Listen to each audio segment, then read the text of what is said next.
أضل أحبك برا برا برا برا برا. Assalamualaikum warahmatullahi wabarakatuh. Perkenalkan, nama saya Dita Novianti, NIM 1861082. Di sini saya akan menjelaskan tentang permasalahan internasional dan pasar negara berkembang.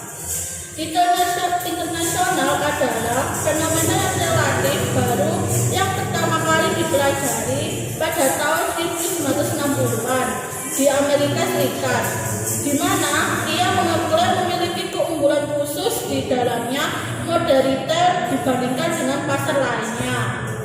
Para pemuda ini mengidentifikasi faktor-faktor utama yang mempengaruhi ekspansi pengecer internasional di pasar luar negeri, termasuk politik dan ekonomi, kondisi, masalah sosial dan budaya. Seperti distributor, sistem operasi pengembangan, pemasok, dan masalah-masalah manajemen lokal, ini telah digunakan oleh para sarjana untuk menganalisis lebih lanjut bagaimana dan mengapa retail internasional terjadi di akhir 1970-an. Sepanjang 1980-an sampai 1990-an, peneliti yang relevan bergerak tidak hanya untuk mengidentifikasi tetapi untuk menganalisis bagaimana dan mengapa kegiatan internasional terjadi di dunia. Misalnya, Hacker pada tahun 1985 menilai tren yang berlaku di retail internasional berdasarkan analisis investasi Eropa di pasar retail Amerika Serikat. Yang pertama yang saya akan bahas yaitu mengidentifikasi retail internasional. Retail internasional telah diidentifikasi ulang selama 2 periode terakhir dengan aktivitas semacam itu meningkatkan di seluruh dunia. Retail internasional biasanya diasumsikan berkaitan dengan retail operasi yang dimiliki oleh satu perusahaan. Oleh karena itu, satu perusahaan toko atau bentuk lainnya distribusi eceran itu lebih dari satu negara. Menurut Dawson pada tahun 1993. Yang kedua, di sini saya akan membahas retail internasional dan perkembangannya. Kegiatan retail pada awalnya merupakan hasil pengembangan sistem distribusi melalui jumlah langkah. Pertama, pertumbuhan produsen pasar besar menyebabkan peningkatan produksi barang konsumsi, merangsang pengembangan sistem distribusi dan pertumbuhan organisasi retail pasar.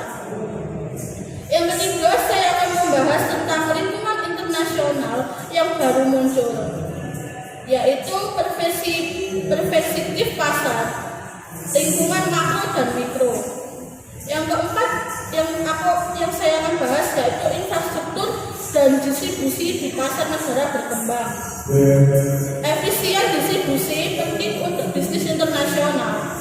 Misalnya, infrastruktur di Cina saat ini membatasi penyebaran orang asing di sistem distribusi pengecer, sistem manajemen jalan raya yang berbeda-beda. Artinya, barang tidak dapat didistribusikan secara efisien. Struktur distribusi secara langsung mempengaruhi strategi kompetitif pengecer internasional di Cina juga, dan kemungkinan akan diterapkan ke pasar negara berkembang lainnya. Yang kelima yaitu strategi internasional retail, terdiri dari 2, yaitu globalisasi versus lokalisasi. Yang kedua, model masuk dan struktur operasional. Di sini saya mengambil contoh perusahaan yang berkembang di Indonesia, yaitu perusahaan Nestle. Yang pertama, saya akan menjelaskan tentang biografi atau latar belakang perusahaan Nestle. Nestle adalah perusahaan multinasional Swiss yang diproduksi berbagai macam produk makanan ringan dan barang produksi konsumen lainnya. Perusahaan ini didirikan pada tahun 1866 di Vevey, Swiss. Ketika sebuah perusahaan susu berdiri di Cham, Swiss Nederland oleh perusahaan susu Agro Swiss Onset. Nestle merupakan perusahaan makanan terbesar di dunia diukur berdasarkan pendapatannya.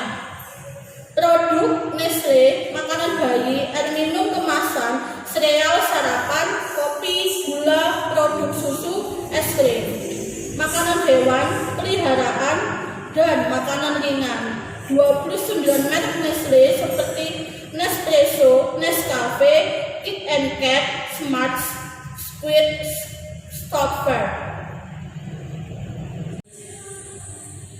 Perusahaan Nestle menghasilkan lebih dari 1 miliar franc Swiss, sekitar 1,1 miliar US dollar dalam penjualan per tahun. Nestle memiliki sekitar 450 pabrik, beroperasi di 80 negara dan mempekerjakan sekitar 328 orang. Perusahaan ini adalah satu pemegang saham utama L'Oreal, perusahaan kosmetik terbesar di dunia. Awal sejarah Nestle dimulai ketika pendiri Nestle, Henry Nestle, yang merupakan seorang ahli farmasi Jerman, meluncurkan kombinasi susu sapi, tepung terigu dan gula yang disebut Fenlex. Produk ini menyelamatkan seorang anak tetangga Henry karena produk ini memiliki nutrisi yang baik. Mengapa produk Nestle bisa berkembang di Indonesia?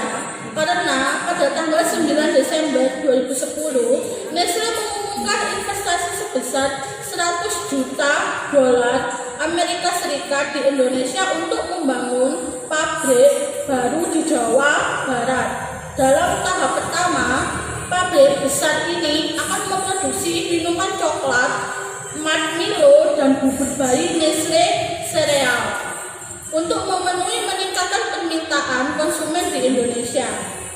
Investasi ini menyusun investasi baru-baru ini sekitar 100 juta dolar US dollar untuk pelunasan fasilitas produksi di pabrik Kejayaan, Pasuruan, Jawa Timur yang diresmikan pada bulan Maret tahun ini. Investasi ini menunjukkan komitmen jangka panjang Nestle di Indonesia. Presiden Direktur Nestle Indonesia, Arsyad Choudhry, mengatakan investasi besar di Jawa Barat ini, khususnya bila digabungkan dengan investasi kami di Jawa Timur, akan membuat Nestle memiliki kapasitas produksi di Indonesia guna memperkuat kepemimpinan Nestle di pasar Indonesia. Dan Nestle juga mampu menciptakan lebih banyak lapangan pekerjaan, membeli bahan baku dari dalam negeri jumlah lebih banyak untuk produksi dan menciptakan lebih banyak kegiatan ekonomi. Salah satu berkembangnya Nestle di Indonesia yaitu memiliki produk yang baik dan banyak diminati masyarakat, dan Nestle juga dikenal di berbagai dunia. Sekian penjelasan saya. Wassalamualaikum warahmatullahi wabarakatuh.